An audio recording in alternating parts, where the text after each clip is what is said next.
दोस्तों Indian railway finance corporation limited यानी IRFC की बात करें तो यहाँ पे बड़ी अपडेट निकल के आ रही है। आईआरएफसी ने एक्सचेंज को जानकारी दी है कि यहाँ पे मैनेजमेंट में कुछ बदलाव हुआ है। क्या है पूरी खबर उसको समझने की कोशिश करेंगे इस वीडियो के माध्यम से। वैसे आईआरएफसी जब से इसका आईपीओ उसके बाद में इसने ज़बरदस्त लोगों को डिविडेंड भी दिया है, यानी जितने पीएसयू स्टॉक है वो डिविडेंड से ही लोगों को लगातार मालामाल कर रहे हैं। परंतु ये स्टॉक तो मल्टीबैगर साबित हुआ है, बहुत बड़ा ज़बरदस्त रिटर्न दिया है। जबकि आईपीओ के वक्त इसने लिस्टिंग डिस्काउंट में की थी और 1 डेढ़ साल तक स्टॉक नहीं दौड़ा था। जब दौड़ने लगा तो रॉकेट की गति से दौड़ा। अब ये आईआरएफसी जो रेलवे की इंफ्रा कंपनियों को फाइनेंस प्रोवाइड करती है, इसके लिए बजट महत्वपूर्ण कदम होने वाला है। जो बजट 23 जुलाई को आने वाला है उसमें रेलवे सेक्टर को अगर कोई बड़ी अनाउंसमेंट की जाती है तो उसका सीधा फायदा इस सेक्टर के इस मजबूत खिलाड़ी को हो सकता है। तो कंपनी की आगे की संभावना क्या है और कंपनी कितनी मजबूत है, उन सारी बातों को जानने की कोशिश करेंगे इस वीडियो के माध्यम से। और क्या इस लेवल पे आईआरएफसी में हमें इन्वेस्टमेंट करना चाहिए।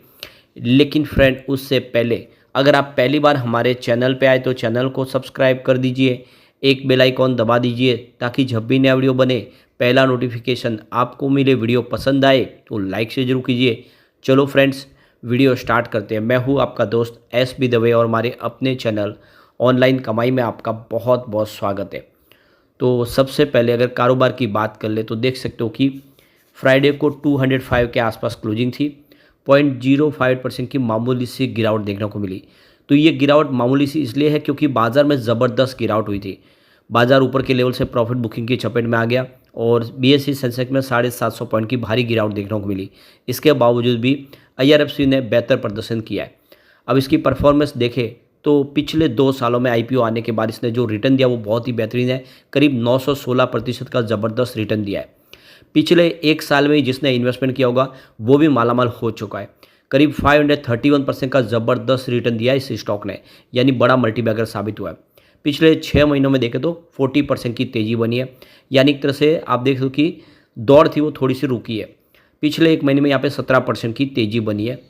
और आप देख ही सकते हो कि इलेक्शन के बाद लोकसभा के इसमें अप डाउन देखने को मिला हमें काफ़ी ज़्यादा। 1 वीक के हिसाब से 0.1% की गिरावट है और 1 डे के हिसाब से भी 0.1% की गिरावट है। या यूँ कह सकते हैं कि पिछले 7-8 दिन से स्टॉक सीमित दायरे में ही ट्रेड कर रहा है और बड़े ट्रिगर का इंतजार कर रहा है जो जल्दी इसको मिलने वाला है। तो यहाँ पे जो बड़ी ब्रेकिंग न्यूज़ निकल के आ रही है, जो एक्सचेंज को नोटिस दिया है आईआरएफसी की तरफ से, उसके माध्यम से जानकारी मिली है कि यहाँ पे कंपनी के अंदर चीफ रिस्क ऑफिसर यानी सीआरओ की अपॉइंटमेंट हुई है। ये 19/7/2024 से उनका कार्यकाल शुरू हुआ है, श्री प्रसन्नता कुमार ओझा। तो प्रसन्नता कुमार की बात करें तो ये देख लो कि जनरल मैनेजर फाइनेंस कंपनी में है और इन्होंने कंपनी ज्वाइन की थी आईआरएफसी अगर आप देखें तो 9 जनवरी 2019 को। अगर हम प्रसन्ना कुमार ओझा के एजुकेशन की बात कर ले या उनके अचीवमेंट की बात कर ले तो बैचलर डिग्री उन्होंने प्राप्त की है commerce honourable college Utkal university से। और he has completed the CAIIB examination conducted by the Indian Institute of Banking and Finance.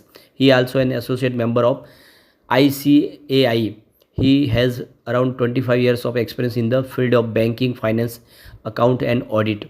तो काफ़ी बड़ा अनुभव है उनके पास इस बैंकिंग सेक्टर से संबंधित, फाइनेंस सेक्टर से संबंधित, और इसीलिए उनको सीआरओ की पोस्ट पे अपॉइंट किया गया है। और उनका जो कार्यकाल है 19 जुलाई 2024 यानी कल से शुरू हो चुका है। तो देख सकते हो कि लगातार कुछ मैनेजमेंट में बदलाव किए जा रहे हैं जिससे आने वाले समय बिजनेस को तेज़ी से आगे बढ़ाया जा सके, क्योंकि अब रोल बढ़ता हुआ दिखाई देगा आईआरएफसी का।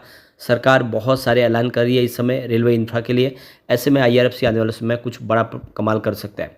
यहाँ पे जो सबसे बड़ी बात है कि पीएसयू स्टॉक में जो सबसे बड़ा फायदा होता है उसका डिविडेंड जो लगातार अच्छा मिलता है। इसने भी देख तो आईपीओ आने के बाद लगातार डिविडेंड दिया, हर साल 2 बार डिविडेंड दिया है। 2021 की बात करें तो आप देख लो कि सबसे पहले 10.5% का डिविडेंड दिया, यानी पर शेयर ₹1.05 का डिविडेंड दिया जो 9/2/2021 में। उसके बाद 20/10/2021 को इंटरिम डिविडेंड दिया 7.7% का, यानी 0.777 यानी 77 पैसे का। इसके अलावा 20/5/2022 में देखें तो 6.3% का डिविडेंड फिर से दिया कंपनी ने, यानी 0.63 पैसे।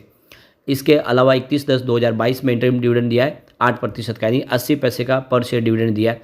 फिर 2023 की बात करें तो 25/5/2023 को 7% का फाइनल डिविडेंड है, यानी 70 पैसे का। और 20/10/2023 को इंटरिम डिविडेंड दिया है 8% का, यानी 80 पैसे। अब ये टोटल अगर डिविडेंड हम देख ले तो 5 रुपये से ऊपर का डिविडेंड हो चुका है। तो ये क्लियरली देख सकते हो कि इसमें बहुत अच्छा बेनिफिट मिला है। जो स्टॉक ही ऑलरेडी अगर आप देखें तो लोगों ने बेहतर तो प्रदर्शन तो किया है, लेकिन इसका आईपीओ ही सरकार ने सिर्फ 25 रुपये में लाया था, उसमें 5 रुपये का डिविडेंड ऑलरेडी पिछले 2-2.5 साल में मिल चुका है। तो ये बहुत ही शानदार डिविडेंड है।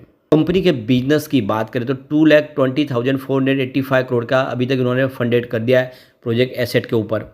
इसके अलावा अगर आप देखें तो यहाँ पे पैसेंजर कोच के ऊपर जो इन्होंने फंड प्रोवाइड किया वो है करीब 76,735 करोड़ का। इसके अलावा यहाँ पे करीब देख सकते हो कि फ्रेट वैगन के ऊपर 2,65,815 करोड़ का इन्होंने फाइनेंस प्रोवाइड किया है। तो लगातार इनका जो पोर्टफोलियो बढ़ रहा है। एनपीए इसका नील है, बिल्कुल कोई एनपीए नहीं है, 0 एनपीए है, क्योंकि एक तरह से देखें तो इसकी जो फाइनेंस प्रोवाइड करती है रेलवे की कंपनी उसकी गारंटी भी सरकार लेती है। फॉर्चून 500 की जो रैंक है इंडिया की उसमें ये 92 नंबर की रैंक की कंपनी है। अब अगर हम इसके अंडर एसेट मैनेजमेंट को देखें तो लगातार बढ़ रहा है। फाइनेंशियल ईयर 18-19 में देखें तो 2,09,14 करोड़ के आसपास था, जो लगातार बढ़ते हुए देख सकते हो कि 2022-23 के अंदर ये करीब 4,66,938 करोड़ तक पहुंच गया, या यूँ कह सकते कि डबल हो चुका है। टोटल इनकम की बात करें फाइनेंशियल ईयर 18-19 में 11,134 करोड़ के आसपास थी कंपनी की, जो फाइनेंशियल ईयर 2021-22 में 20,302 करोड़ तक पहुंच गई। तो ज़बरदस्त वृद्धि हुई है यहाँ पे देख सकते हो इनकम के अंदर भी। प्रॉफिट की बात कर ले तो नेट प्रॉफिट में भी ज़बरदस्त जंप है। आप देख सकते हो कि फाइनेंशियल ईयर 2018-19 के अंदर करीब 2,255 करोड़ के आसपास था नेट प्रॉफिट, जो 2022-23 में बढ़ के 6,337 करोड़ तक पहुंच गया। तो कहीं पर कोई कमी नहीं है, लगातार चाहे नेट प्रॉफिट हो, इसकी इनकम हो, सब में वृद्धि हो रही है और ये आंकड़े बहुत ज़्यादा उत्साहवर्धक है। सबसे बड़ी बात है कि सरकार इस समय रेलवे की सेफ्टी के ऊपर, रेलवे के प्रोजेक्ट एक्सपेंड करने के लिए, उसके मॉडर्नाइजेशन के लिए इस तरह से जो सरकार बहुत सारी जो योजना ला रही है। इसके अलावा नई नई ट्रेनें शुरू की जा रही है, चाहे बुलेट ट्रेन हो, सेमी हाई स्पीड ट्रेन हो, या फिर वंदे भारत ट्रेन हो, वंदे भारत स्लीपर हो, नमो भारत ट्रेन हो, अमृत भारत ट्रेन हो। इस तरह की जो बहुत सारी ट्रेनें शुरू होने जा रही है, तो इसमें तो बहुत सारा खर्च होने वाला है। ऐसे में आईआरएफसी आने वाले समय ज़बरदस्त कमाल कर सकता है। ये बहुत अच्छा मौका है कि आईआरएफसी में लॉन्ग टर्म का नजरिया लेकर निवेश किया जाए, और बजट के बाद इस स्टॉक में थोड़ा सा ठहराव जरूर आएगा। तो पिछली बार उन्होंने देखा बजट के बाद यहाँ पे थोड़ा सा दबाव था, लेकिन उसके बाद एक नई तेजी के लिए स्टॉक तैयार हो सकता है। लॉन्ग टर्म नजरिया लेके ये निवेश का बिल्कुल सही मौका है। अब इसकी परफॉर्मेंस को देखें अगर हम सेंसेक्स और फाइनेंस के मुकाबले, तो इसका प्रदर्शन लगातार बेहतर रहा है। पिछले 3 सालों में जब से आईपीओ आया इसने 106% का शानदार रिटर्न दिया है। इस दौरान बीएसई सेंसेक्स में 15% के आसपास की तेजी बनी है और बीएसई फाइनेंस में 12% के आसपास की तेजी बनी है। तो विनर आईआरएफसी है।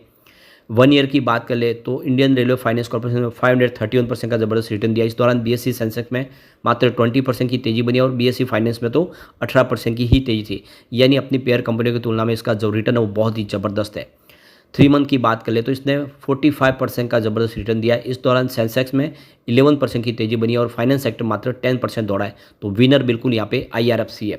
अगर हम बात कर ले 1 मंथ की, तो आईआरएफसी ने 17% का शानदार रिटर्न दिया है। इस दौरान सेंसेक्स में 4% की तेजी बनी है, बीएसई फाइनेंस में 2% की तेजी है। तो यहाँ पर भी विनर क्लियरली आईआरएफसी है। ईयर टू डेट के हिसाब से इसका रिटर्न 107% पॉजिटिव है, जबकि बीएसई सेंसेक्स में 11% की तेजी बनी है और बीएसई फाइनेंस में मात्र 9% की तेजी बनी है। तो विनर आप देख लो कि बिल्कुल आईआरएफसी है। अब इसमें गौर करने वाली बात है कि जो फाइनेंस सेक्टर है वो सेंसेक्स के मुकाबले में रिटर्न कम दिया इसने हमेशा, लेकिन उसके बावजूद भी आईआरएफसी कमाल कर चुका है। ऐसे में निवेश करना चाहिए, लॉन्ग टर्म का नजरिया लेके आने वाले समय ये आपको मालामाल कर सकता है। लेकिन फ्रेंड, कोई भी इन्वेस्टमेंट करने से पहले अपने फाइनेंशियल एडवाइजर से बड़े ले ले या अपना खुद का रिसर्च करें, क्योंकि मैंने वीडियो आपके एजुकेशनल पर्पज़ के लिए ही बनाया। वीडियो पसंद आए तो लाइक से जरूर कीजिए और चैनल को सब्सक्राइब कर दीजिए। Thank you friends.